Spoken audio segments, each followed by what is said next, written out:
欢迎大家来到以马内利基金 Welcome 会。 everyone to EBC Emmanuel Baptist Church.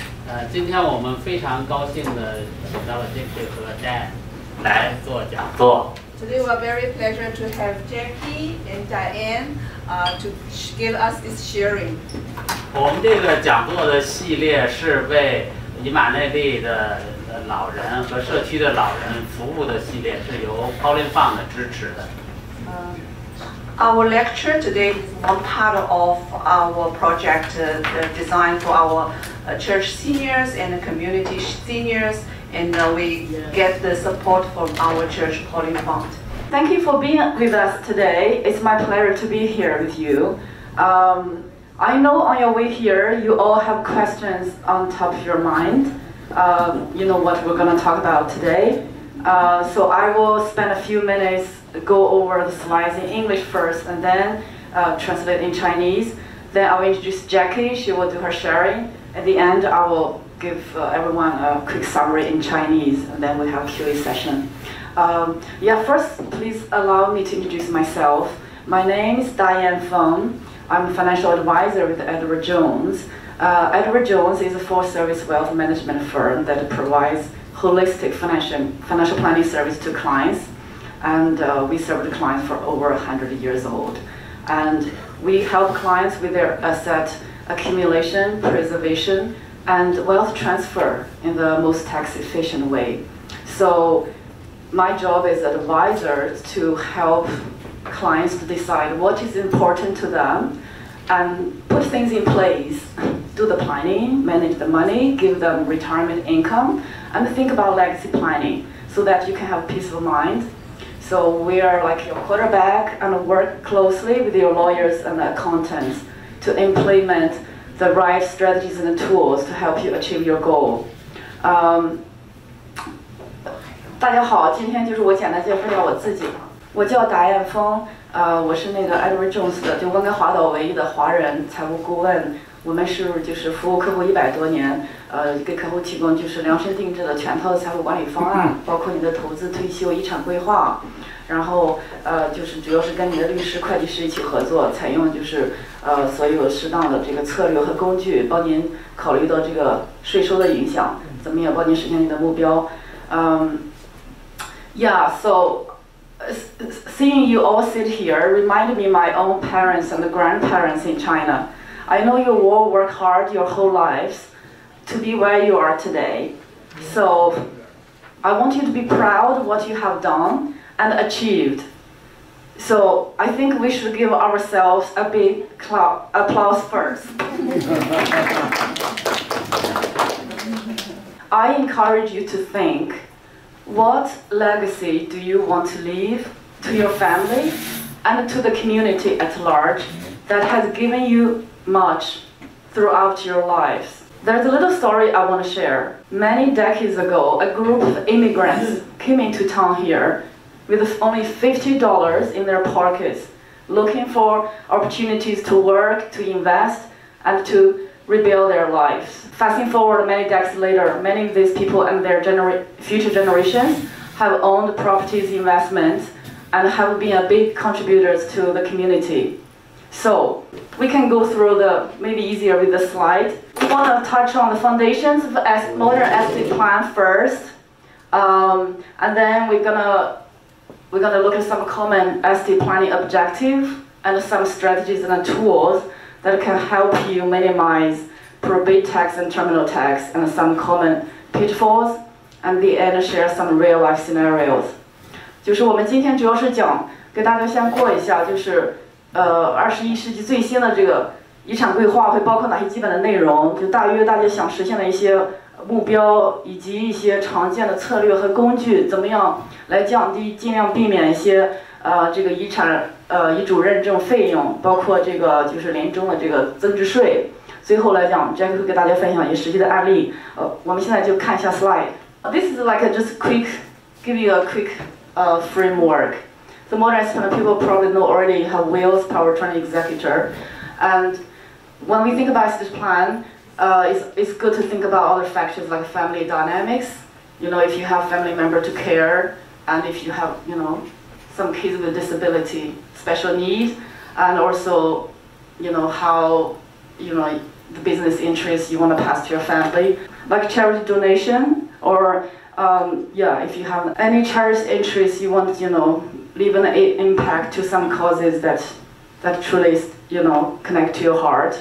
And also now, we are in a digital world, so some digital asset. 对，这个就是讲讲这个遗产规划，就是现在的遗产规划大约是一个内容。最基本的就是有遗嘱、书签、备权书、委传书、执行人。同时，大家还是要考虑你的家庭的状况，是不是家里有，就是家庭成员你需要赡养，包括是不是有特殊需求的这个家庭成员。然后呢，考虑这个就是税收方面的规划。再就是还有些什么器官捐赠，包括有些慈善方面的，就是你希望如果给社区留下一些贡献之类的。再就是说，大家譬如说现在有积分呀，像坐飞机或者你的社交媒体的账户啊，什么电子邮箱或者这很多的都属于最后一类。This shows you some common estate planning objective. As further everybody knows that. In capacity planning, this is something Jackie will touch on later in detail in capacity planning, because people live longer in Canada, and then, one day sooner or later we probably all will face this. And then guardians, minors or dependent, and then charity giving and tax efficiency. 这个常见的一些遗产规划的目标就是，您的资产转移是给下一代。还是说给朋友，或者是捐赠给一些机构，再就是说等年长之后，你丧失一些基本的生活能力的话，一些规划，或者是你的家庭里有未成年人，仍需要监护人之类。这个就是说做遗产规划的几个行动的事项要注意的。第一项就是您的资产结构。你是说有银行的存款，或者有房产，或者其他的？你现在是这个资产结构是怎么配置的？然后呢，再就是看一下你现在已经用到了什么策略和工具，或者是还有些什么样的策略工具还可以用，还没有用的。再就是大家这个临终时的个税务。Those are the action items for estate planning. We're gonna look at your asset structure to see if you own properties, bank account or savings or investment, and how they are structured, with the beneficiary and what type of accounts and things like that. And then what kind of tool strategy you already put in place, and see if there's any gap we can fill, some things we haven't done yet. And lastly, taxation at death. In Canada, the largest bill you receive is the terminal tax. And this is something Jackie will also touch on a little bit. This is like, how do we consider how your assets are structured? This is just give you a brief idea. For example, you want to gift some assets to your families when you're alive, so you have planned to do that. Or you have anyone you want to support in your family, and you have a joint tenancy or joint partnership with your family, for example. That's very common for bank accounts or properties, and Jackie will elaborate on that. There are some pitfalls doing that, like pros and cons. You can avoid people. Obviously, I want to share this. Put my kids on a joint account or joint ownership, the property, to avoid probate fees. But there is pitfall there. And then there are different types of trust, if you have used any or not, and also beneficiary designation. That's normally for registered accounts or insurance, that type of things. And if you have a corporation, then we look at the corporate structure. 对，这个是资产的结构，就是考虑到您现在就是上面说的这几项。What are some of the strategies and tools which they are very commonly used in estate planning? Or tax planning, there's no doubt.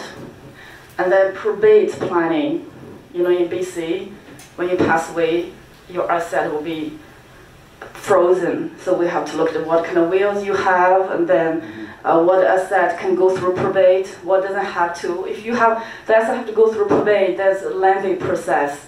it might take like 18 months. Your executor have to do all this work. You have to pay your executor like 3 to 5%, and then you have to pay property tax in BC is 1.4% when it's about 50,000. So there's ways to avoid this. Income splitting will look at your income, like your personal tax rate, how much tax you're paying. Look at your family structure. Think about if there's any way you can reduce your tax. Do the family income splitting, and the use of trust. I'll just give a quick example. There's a Hansen Trust. Correct me if I'm wrong.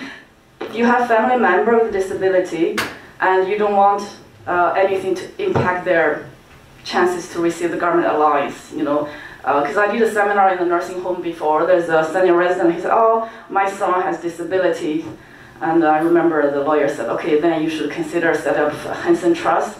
If you plan to leave this much money, don't give this to your child. Put in a trust, and this way, it wouldn't affect his ability to receive government allowance." That's for example. And also trust. When you think about leave things to your family, you think about it, how you're going to do that. And then if you leave the lump sum, you have to think about their, if they're married, their relationship situation, if potentially if there's a marriage breakdown, how this will affect that. And also if you want to make sure that sometimes, if maybe you have two kids, one kid is very good with money, you trust that kid, I can give you the lump sum, you can manage really well. The other one said, "Oh, I don't trust you have the ability, you might spend it all. So maybe I put your portion in a trust, so you can receive like a monthly payment," something like that. So, and charitable donations, and CRA actually, or the Canadian government encourage people to donation. So if you do that, you get a tax, benefit. Instead, we just pay a lot of tax CRA. This way you can control. He said, "I want to, instead of paying all the tax CRA, I don't know what they're going to do with my tax money. I will, donate some money to some causes that I truly care about, and then I'll get a tax benefit." Lost the insurance. I remember last time when I did the seminar with the lawyer, she said her 80-year-old mom get insurance because her mom still can pass the medical. She paid for that. She paid for premium. She has 5 siblings. She bought this insurance, insured her mom. She paid for the premium, so she's the only beneficiary. Her sister can also buy insurance with her mom is, annuity insured. If her sister pays the premium, her sister can be, you have to insure someone that has a direct family relationship to you, The other thing, very important tool, segregated fund. I'll give you a very good example, because yesterday I visited a senior client. He lives in a senior residence. He's 85. He doesn't have his own children, and his beneficiary lives in Europe somewhere. That's where he came from, his nephews. And CRA, in terms of asset planning, if your beneficiary is not Canadian tax resident, they will charge 20% whatever inheritance you want to leave. To avoid that, and we created a segregated fund, put some money there and name the beneficiary. So this way, when he passes away one day, this will go directly to his beneficiary without going through probate, without paying the extra money to CRA. It happens quite often. People sometimes have a beneficiary that lives overseas. 这个是讲了一些就是遗产规划常用的一些策略和工具。对这个税务规划、遗嘱认证这一块很重要，因为就是一个人去世的时候吧，你会看一下你是资产是什么样的资产，有些资产是不需要经过这个遗嘱认证的，其中就是说假设保险，然后保本基金，还有就是你的这个主要的住宅，这些或者是可以指定受益人的什么 RSP、RIF 免税账户、TFSA 这种。可以直接就是分给你的那个受益人，不需要经过遗嘱认证，这个可能1-2个星期就会很快他们收到钱。有一部分在此之外的这些要经过遗嘱认证，你的这个 executor 执行人他就要去干这个事儿，就是这个东西又涉及到走一个程序，然后呢，最后的话付掉一些税之后呢，你的受益人才能收到这个钱。执行人这个事儿，可能 Jackie 会讲一下。正常来讲，就是一般都会大家会指定自己的孩子或者很信任的亲属来做这个事情，因为你也可以请律师做这个，但是专业的人士这个费用的话，它可能是一般是3%到5%你的总的资产。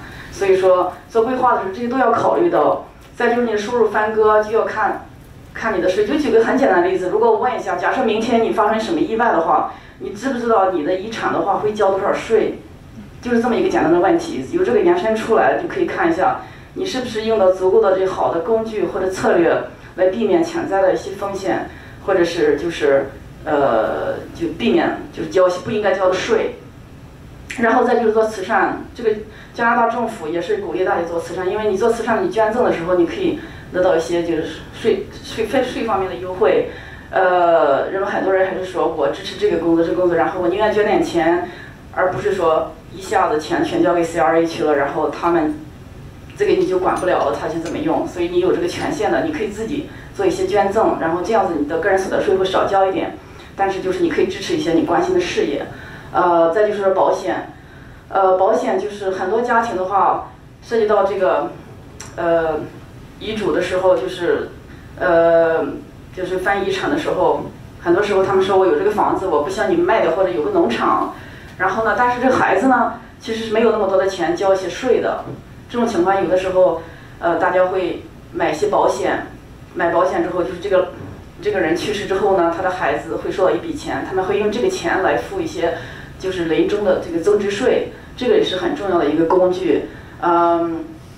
然后保本基金就是我刚跟大家分享一个例子，我昨天去一个老人院看我的客户，他85岁，他没有自己的孩子，他的应该是什么侄子住在欧洲，他想以后说他不在了，他的钱要给他的侄子，他侄子因为不是住在加拿大，不是加拿大纳税居民，这个 CRA 有个规定，你加拿大的遗产，你的受益人如果住在国外的话，他要交抽你20%的税，所以我就把他一部分钱放在这个保本基金里面，把他的这个侄子作为受益人，如果他去世的时候呢，他的侄子直接就会收到这个钱，也不用经过遗嘱认证这个程序，也不用付这个遗嘱认证费用，也不用再额外付20%这个。我有好几个客户，他们的受益人有的还住在其他国家或者什么的，这个就很重要，这个就涉及到保本基金这个工具。这个讲一下就是去世时的这个税务。一个是主要住宅的话，这个是免税，大家知道。然后保险，对吧？你的受益人收到的赔付全是免税的。再就是说你的，再就是你的免税账户。其他的时候，你的钱都是去世的时候，他把你的这一年所有的资产等同市场价卖掉之后，然后就看你的税的。一般大部分的人去世那一年的话，他的税都能达到最高的税阶。53.53是 BC 省的，你想想看，如果你的房子资产你24P 去掉之后，所有的都算，因为你是那一年的收入只要达到大约是如果25万左右，你的最高税阶到了53.53了，所以临终的这个税是非常大的一笔，必须做一个好的规划。As I mentioned before, the terminal tax is the largest tax bill you will pay in your whole life. You really have to take it serious, think about it. If you were to pass away tomorrow, how much tax you have to pay, and based on that you have to really revisit the strategies and tools you have used, and to think about find any gap there. You still have time to maybe do a better plan. Their principal residence is free of tax, TFSA, free of tax and insurance. Everything else, when you pass away, it's redeemed like at market price. And in BC, most people can reach the highest tax bracket when they pass away, because that year, if your annual income is I think around 250 above, then your highest tax bracket would be 53%. So that's just really high, and it's really good to look into this and do good planning. This is talk about some tools and pitfalls. Things that overlap with what I mentioned before. Your registered account, you can name beneficiaries or insurance segregated fund, and you have joint accounts, bank accounts or properties with your family. But you have to Jackie will elaborate on that, the pitfall, the risk of doing that, and the gifting, and you can transfer asset to interval trust. My 2 wills, this is for people with a corporation. You have a will for corporation, you have a will for your personal assets. 这个就是一些工具还是常用的。注册账户的话，或者是保险基金，你可以指定受益人，这个不需要经过遗嘱认证。再就是你可以跟你的孩子联名银行账户，还有房产之类的。但是这个有些潜在的风险 ，Jackie 会讲。就涉及到如果孩子的一些债权人追诉啊，或者是，他有很多的实际例子，他会跟大家分享。大约就是这些。Okay, I think that's all for my part. Now, it's my pleasure to introduce our specialist and main speaker today, Jackie Horton. Jackie has been practicing law for 25 years with a special interest in elder law and in capacity planning, trust, and just estate planning in general. She will share with us her valuable insight, give us some real scenario. You know, it'll be eye-opening. I hope this session will inspire to think about your life situation, and then afterwards we're gonna, address some questions. Okay, please let's welcome Jackie. Good morning, everyone. It's my pleasure to be here this morning. As Diane said, I've been a lawyer here in Canada for 25 years. And my area of speciality is elder law. And you may or may have not heard that term before. But elder law really encompasses mainly all of the areas that Diane has just spoken about. It talks about planning for passing, your wills, planning for incapacity. What happens if you don't have plans and you become incapacitated? It also covers things like trusts, trusts for disabled beneficiaries and so forth. So these are all really big topics, and I can't possibly go into details in every single area, but I'm going to touch on a few of these topics. Now, if any of you, I'd like this to be more of an interactive discussion, and if you have any specific topics or questions, you can either interrupt, put your hand up and ask a question, or we can have a question and answer period after the talk. Maybe. We have to remember to translate. No, back and forth. Is that how you do it? No. After all, she completed that. Oh, okay. So before I start, I have a little caveat. What we're about to discuss today is just information. It's not legal advice because every single person has a different situation. So it's basically information. So I'm going to ask a question of you all first. How many of you do not have a will? 现在问大家有没有遗嘱的到现在？有遗嘱的举手。没有遗嘱的举手。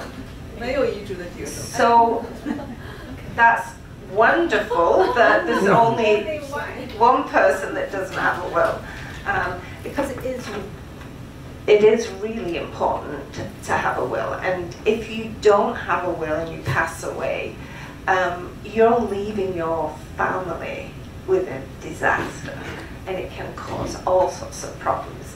But given most of you do, I'm not going to sort of do my usual lecture about how important wills are. I have a quick question. I just want to mention, is it absolutely necessary to make a new will if your spouse dies? It all depends.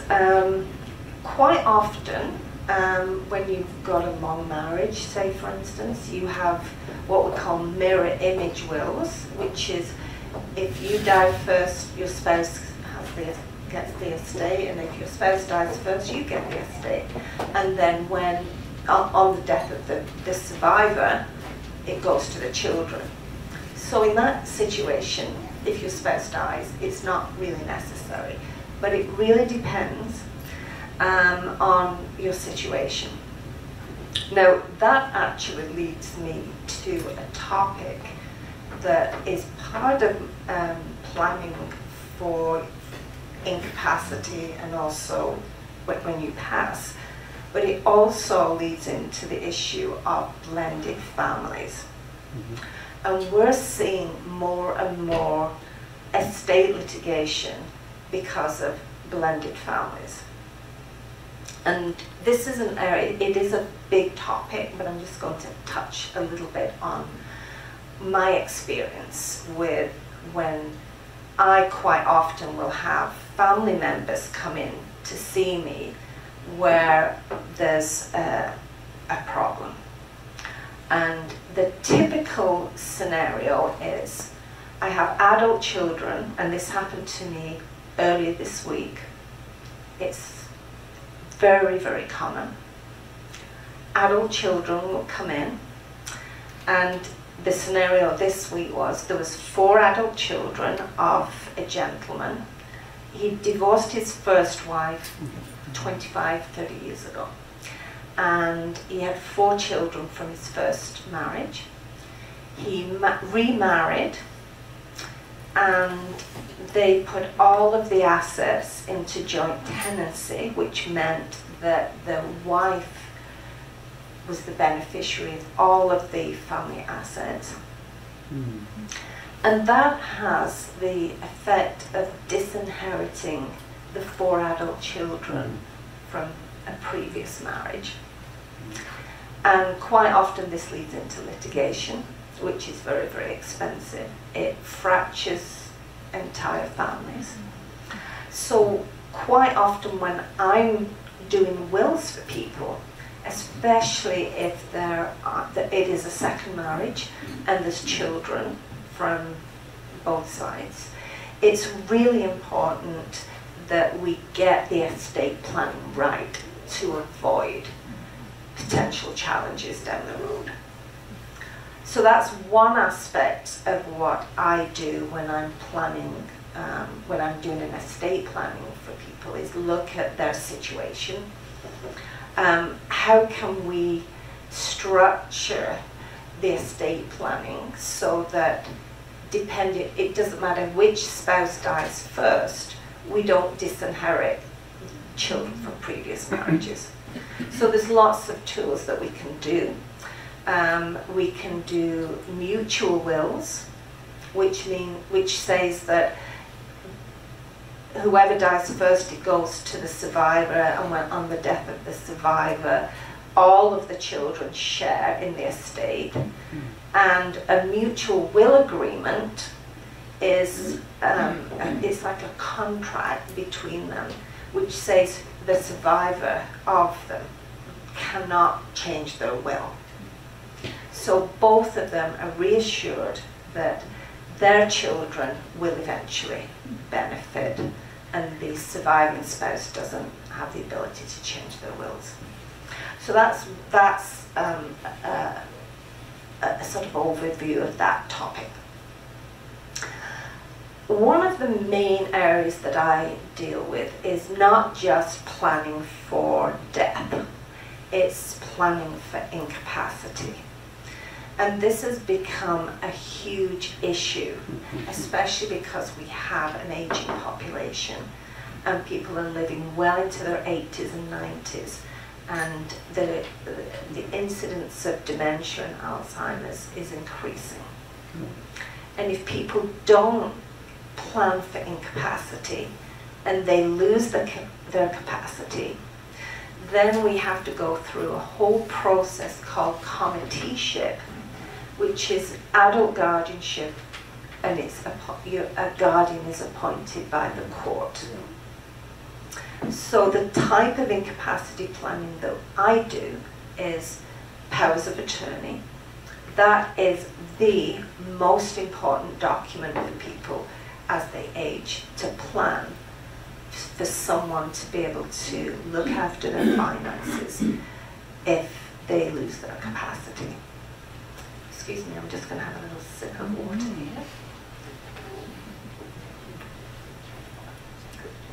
The other type of incapacity planning we do is representation agreements, and these have been around since I think around 2013. If there's anybody from other provinces, these are very similar to what other provinces call powers of attorney for healthcare. They're just called something a little bit different here in BC. They're called representation agreements. And you're appointing someone to make decisions for you if you are losing your capacity, i.e. you've got a diagnosis of dementia or Alzheimer's, but you haven't lost it completely. But it also carries on in the event you completely lose your capacity to make decisions about your health, your care, and where you're going to live. Now, if someone doesn't have these documents in place and they completely lose their capacity, as I said, we have to go through this process called committeeship. And I'm going to give you an example of what happened with a client of mine several years ago. He had 2 children that he was a little bit estranged from, and they lived in Ontario, and I'd done a will for him, but he didn't want to do a power of attorney or a representation agreement. He said he didn't really have anybody here in Victoria. And I didn't see him for probably 6 or 7 years. And then I got a call from his daughter one day, and what had happened is in those intervening years, he'd obviously started with some form of dementia, and nobody had really picked it up, and it was really unfortunate and a really sad situation. He was living on his own, struggling, and someone found him walking around the car park in Thrifties in Fairfield, and he couldn't remember where his car was. He couldn't remember what his car was, what make or colour. He couldn't remember where he lived, and the ambulance was called, and he ended up being detained in the hospital under the Mental Health Act because he was deemed a risk, and not only that, a danger to himself and others. When his daughter eventually came out, when she went into his condo, it was clear that he'd been really, really struggling to look after himself for quite some time. And we ended up having to go and get adult guardianship through this committeeship process. It is very expensive doing that. It's probably costing about $8,000 to $10,000. So it's very, very expensive if you don't have those documents and you do develop a dementia. Because once you've reached a stage where you cannot do a power of attorney or representation agreement, there's no other options. And if you have a house or a condo or even just assets, nobody can do anything for you without those documents. So as you can probably see, it's really, really important that you do plan for incapacity. I do have a couple of articles, and if you do want to have a little bit more information on that, they are over there. So that's sort of incapacity planning. Now, Diane touched on a couple of areas once she passed away regarding things like probate and things like that. And I'm just going to touch on the process of probate, how to avoid probate, and some of the pitfalls.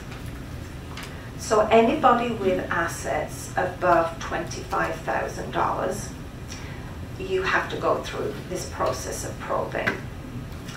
And if you have any property like real estate, that you have to go through probate. Now there's this common myth that I hear every week. I have people come into my office and they say, my neighbor, my friend, my son or daughter tells me I have to put my assets into joint names with them to avoid probate fees. Probate fees are the cheapest taxes you will ever pay. They're 1.4%. If you put an asset into joint names with, say, your adult children, it has all sorts of legal consequences and tax consequences. Now, most people's home is their principal residence, and as Diane alluded to, that is not subject to capital gains. So there's no capital gains on your principal residence, so it's tax-free. And we don't have any inheritance tax in Canada.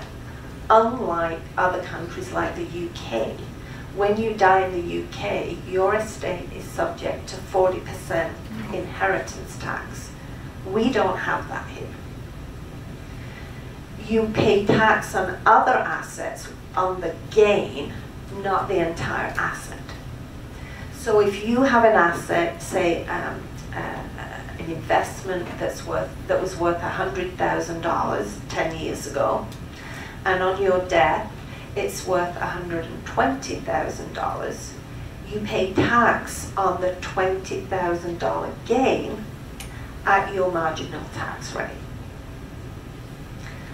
So the tax consequence of death is not as significant as what many people think. But even so, we do always try and avoid taxes. Nobody wants to pay taxes, but we try and avoid taxes where we can. And we sometimes try and avoid probate fees, because if you have a large estate, even 1.4% can be quite expensive. So I get asked very, very frequently about putting assets into joint tenancy, and in particular, a family home or a condo or your principal residence. When you put an asset into the name of someone else, whether it's your children or whoever, the legal consequence of that is you've essentially gifted 50% of that asset to that other person. And you've lost complete control over that. I'm going to tell you about a case that I had about 10 years ago, and it was a very, very sad case. An elderly lady came to me. She was 92. She lived at Spencer Castle on Cook Street. I'm sure many of you know where that is.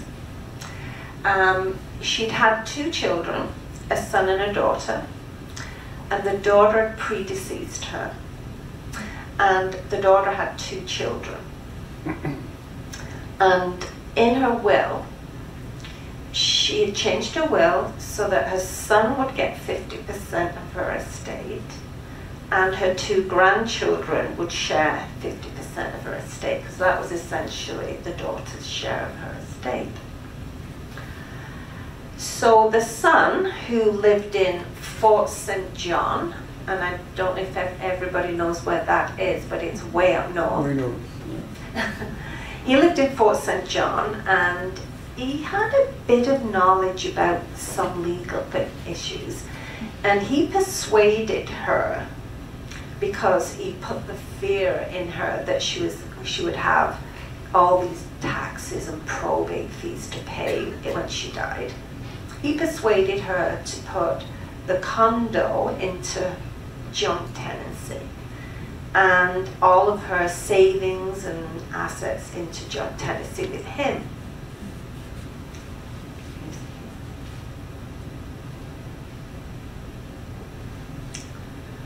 And I don't know whether she actually had any legal advice when she did this, or whether it was discussed. But anything you own, if it's in a joint tenancy, when you die, it automatically goes to the survivor, and it doesn't pass through your estate or your will.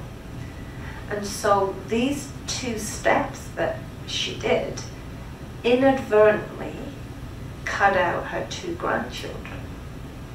But that's not the end of the story. She decided that her best friend had gone into a retirement home and that's what she wanted to do. So she hired a real estate agent, and when the real estate agent pulled up the title, he noticed that the son was untitled. So she contacted the son and she said, I need you to come off title so that I can sell my condo and use those funds for my retirement. The son refused to do it. He refused to, and it became a huge dispute. And when there's and obviously he was entitled to her investments. When she went to the bank to try and undo this, the bank, and this is what happens with all the banks, if there's any dispute at all, they freeze the accounts. She had no access to any of her accounts, and she couldn't sell her condo. We ended up in a legal battle. We had to go to court and get it all reversed. And that completely fractured the relationship between her and her son. And it took months and months to sort out. It took, I can't even remember what the legal fees, but they were a lot. And unfortunately, 2 weeks after she died, after this she died in her sleep. And it was very, very unfortunate because she wasn't able to sell her condo or move into a retirement home. So that's an example of what can happen. Now, I'm sure your family would never do anything like that, but I only see things when they go wrong. Yeah. So 99% of the time when people come in and want to put principal residences into the names of adult children, my advice is usually don't do it because of the consequences. There are other consequences of joint tenancy, such as if you put a family member on title, when you die and that asset is sold, that family member could potentially be on the hook for capital gains because it's not been their principal residence. So if the property's gone up a couple of $100,000, 50% of that will be subject to capital gains. So when people think they're putting an asset into joint tenancy to avoid 1.4% probate fees, they could end up paying significantly more in capital gains. The other thing is, and the example that I shared with you is a prime example, you lose control of your main asset. And you cannot just dispose of it or sell it without the consent of the other person on title. Now there's numerous issues when you put assets into joint tenancy.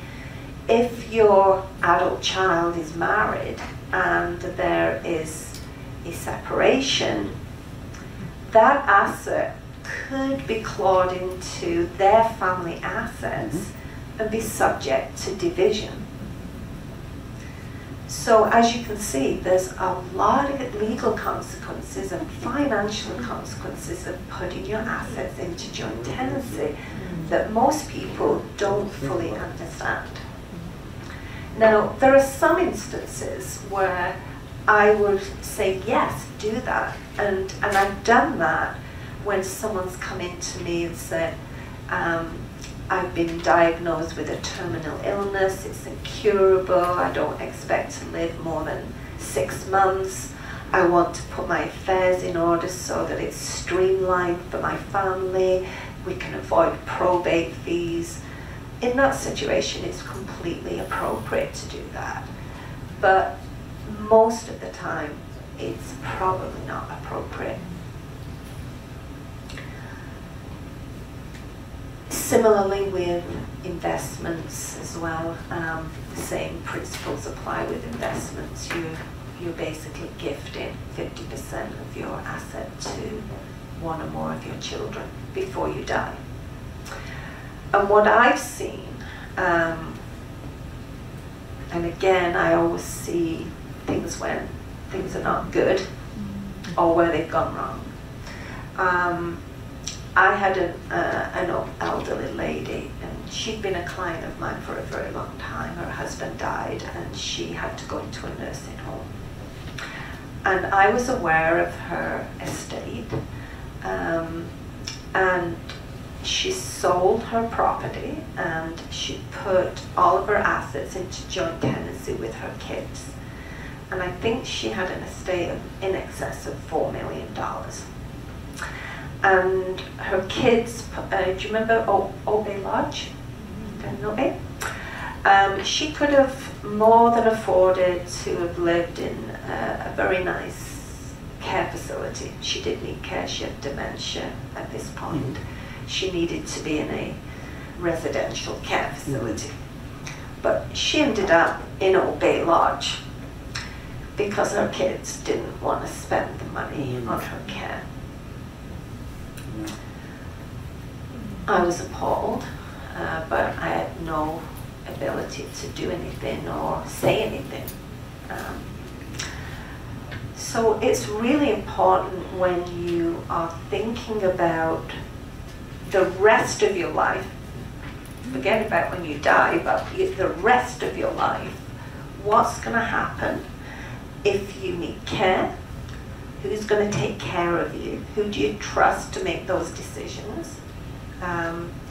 It's really important that you have those very difficult conversations with your children or family members or friends about what's going to happen if you start to lose your capacity and you need care, and how are you going to pay for that?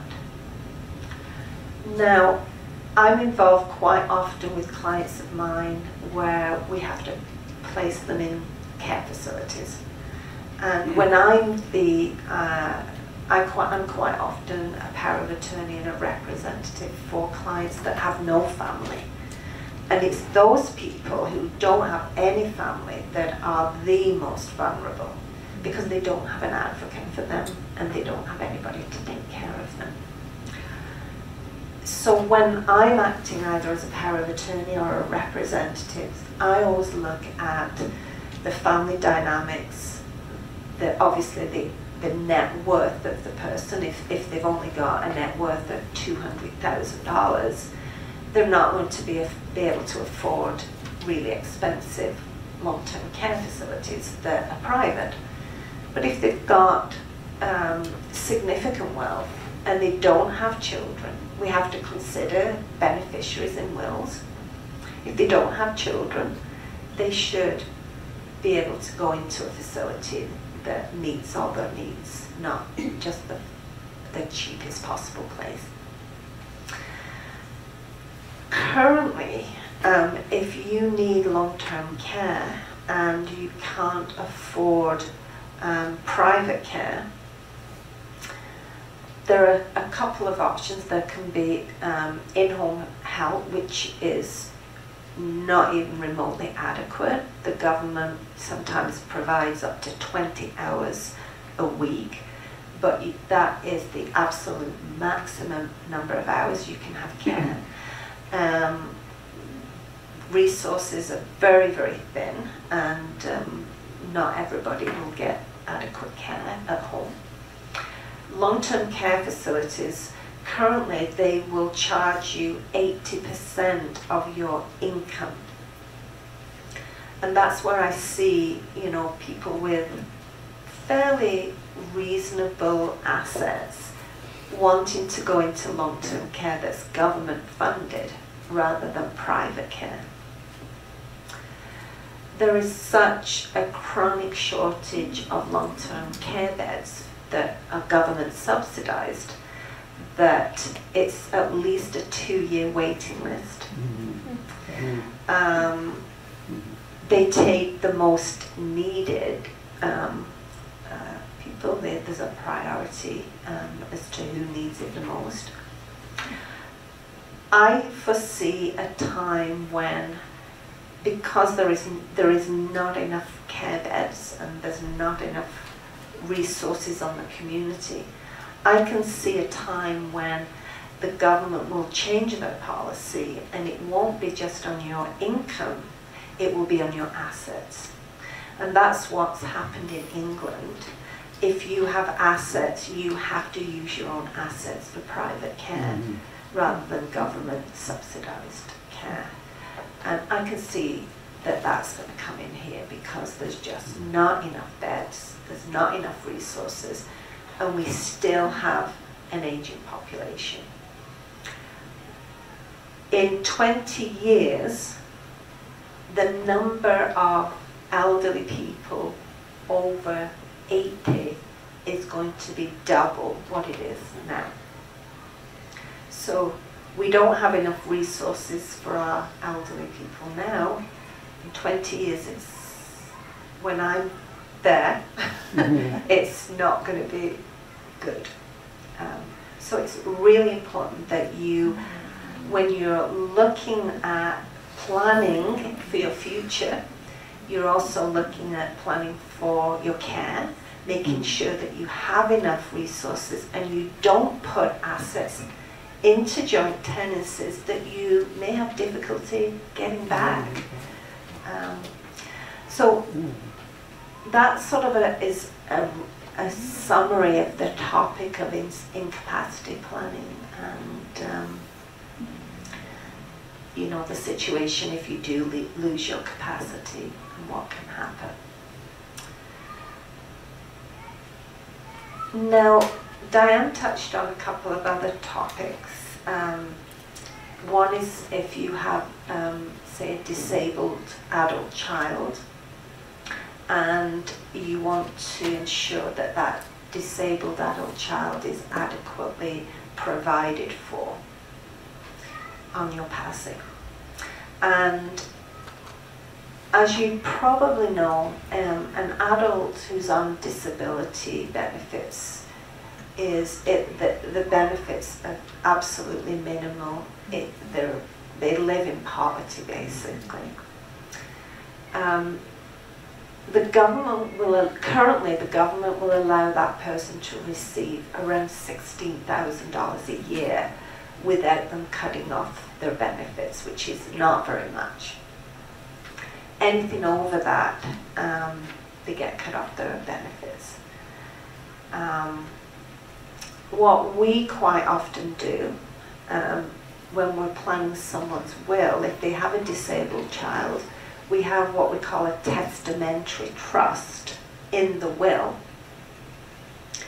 that basically says their share of the estate goes into trust and it stays in a trust, and they can have money periodically, and you can pay for things like additional care or things like that without them getting cut off their disability. So that's one way to provide for a disabled adult child. The other way is to do what we call inter vivus trusts, which means trust that you set up while you're still alive, but you actually have to transfer assets into a trust. So depending on your financial situation, if you can afford to do a trust while you're still alive and put funds into a trust for a disabled adult, that's one way of doing it. But if you're concerned that you're not going to have enough money to take care of yourself as you get older, it's probably better to do what we call a testamentary trust.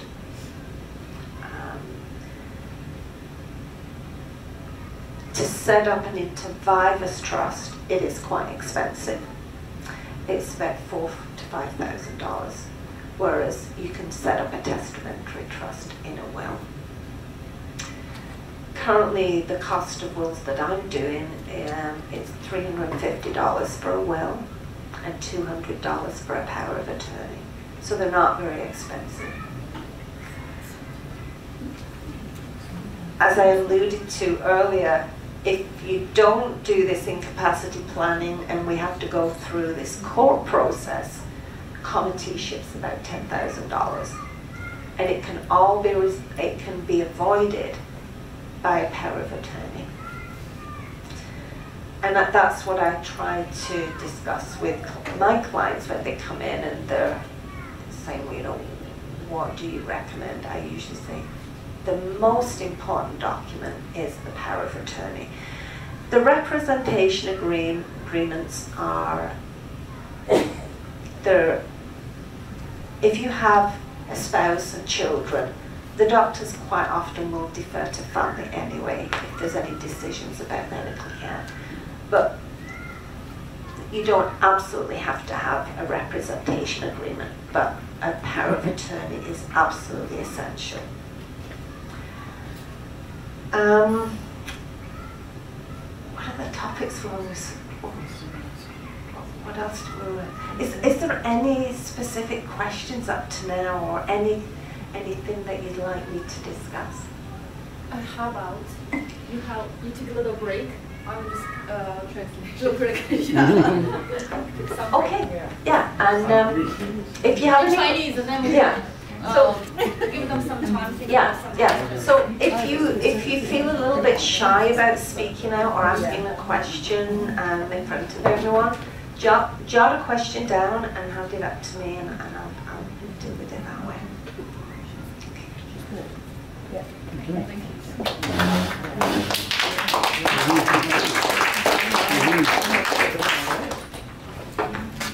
Thank you for Jackie's share. I hope you all learn something. 我现在 I'm gonna do the translation now. 讲中文。就是我把Jackie 刚才讲的东西呢，就是给大家过一遍哈，他讲的几个事情。一个是讲的这个再婚家庭，再婚家庭的话，就是涉及到这个遗嘱就是遗产规划的话会比较复杂。他给了实际案例，就是他一个客户呢，这个老先生呢跟前妻是有4个孩子，然后呢他后来就是又娶了一个新的妻子。他规划的时候，把他所有的财产，包括房产，还有这银行的资产，都是跟这个妻子联名的。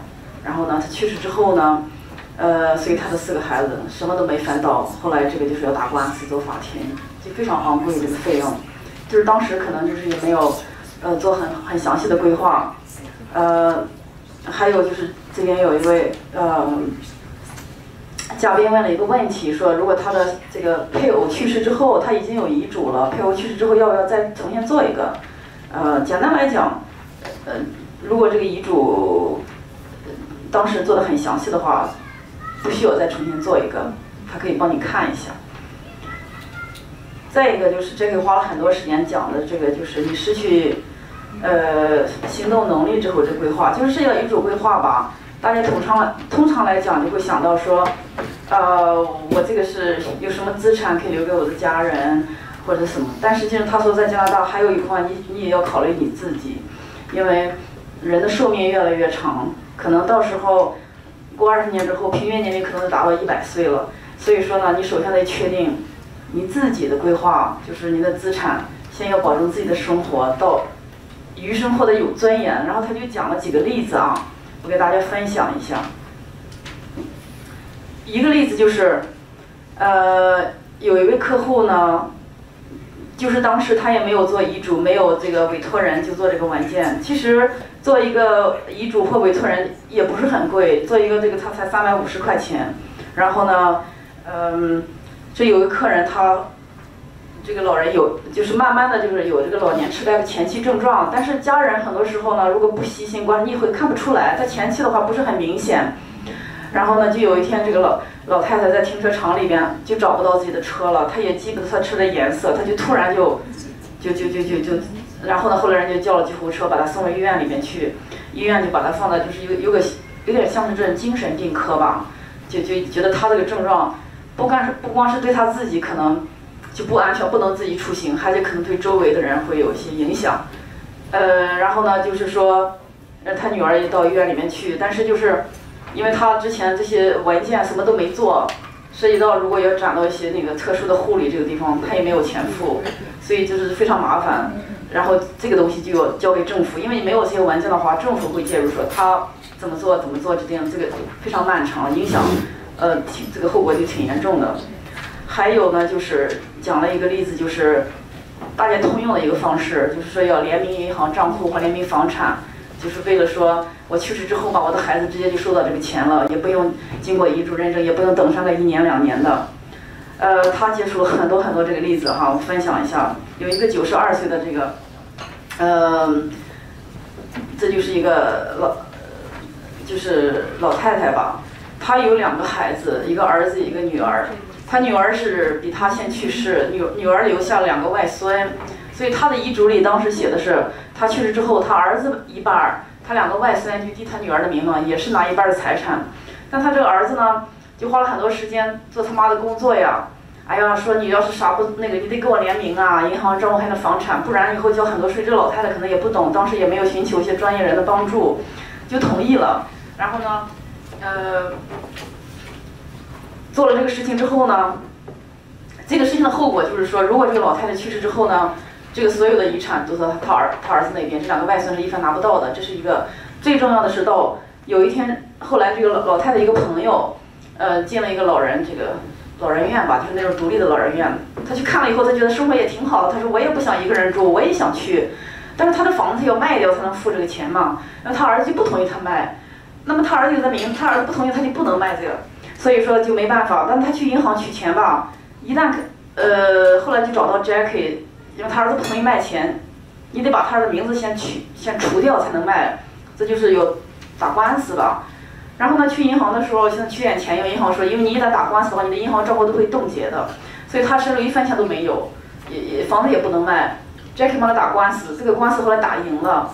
这官司赢了之后呢，很不幸的是2个星期之后他就去世了，因为中间这1年的时间对他这个，因为跟儿子这个关系可能也不好，他女儿也去世了，我觉得他的这个心情很受影响，所以这个结局就是挺难过的。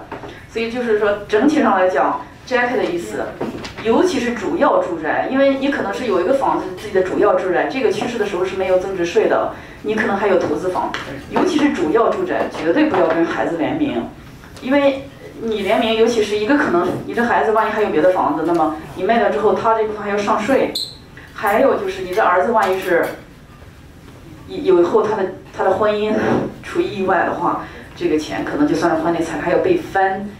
最重要的就是，你就失去这个控制权，包括银行账户。你只要跟他联名了，就是表示你同意这一半的钱是他的，这一半资产，他有这个处置权。你以后想用什么东西，还得他同意，所以就很麻烦。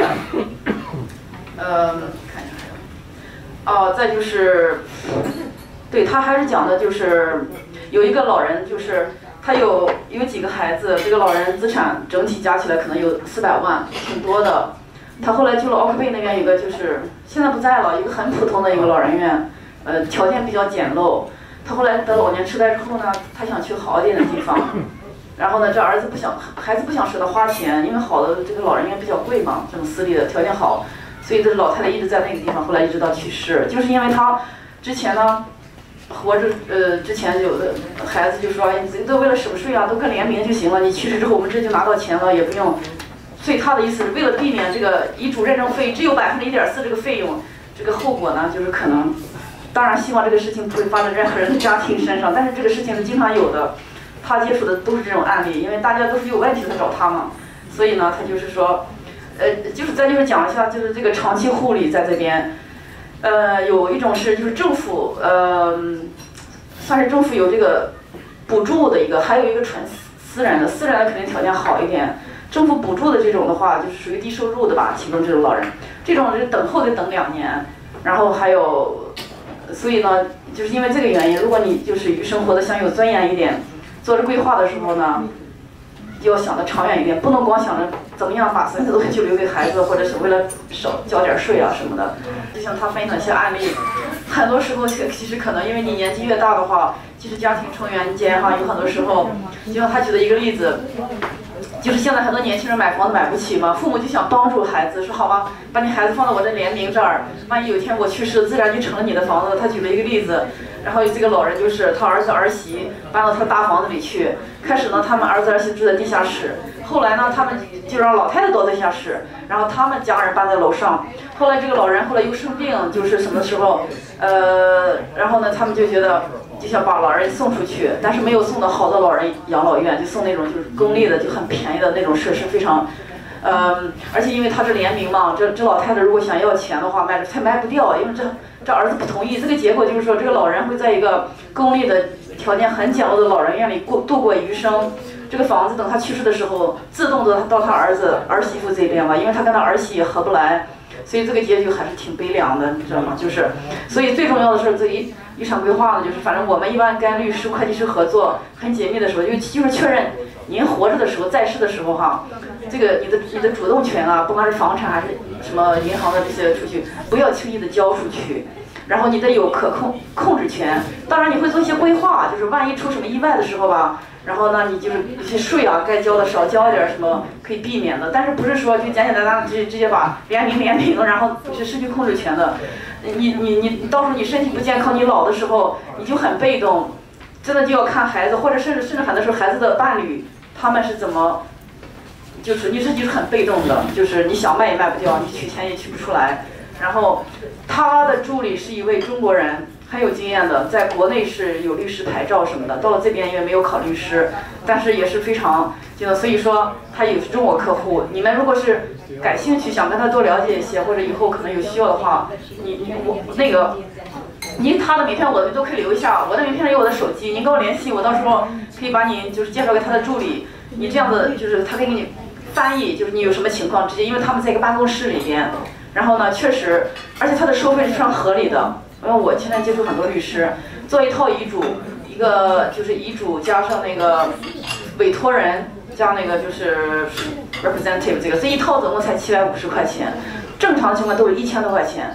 而且呢，并不是说你做遗嘱他就会给你做的，你去的时候，尤其是你老人，他还要面试，要问你很多问题，一定要确认你很清楚你的状况。如果有的时候，你知道，就人老了，记忆力出现一点这个症状的话，尤其是孩子带着来。他会觉得有很多地方，他会帮这些老人规避很多潜在的风险，能做不能做或怎么样，因为要不然你就随便做个遗嘱，到时候遗嘱会被挑战啊，或者甚至你看他举的例子又上法庭啊，就这种很多的，所以说他是比较，我觉得是有这个，虽然是一个律师，但是做这个事情还是就是会做自己的尽职调查呀，就确认就是说他帮你做遗嘱，帮你该规避的风险尽量规避一下。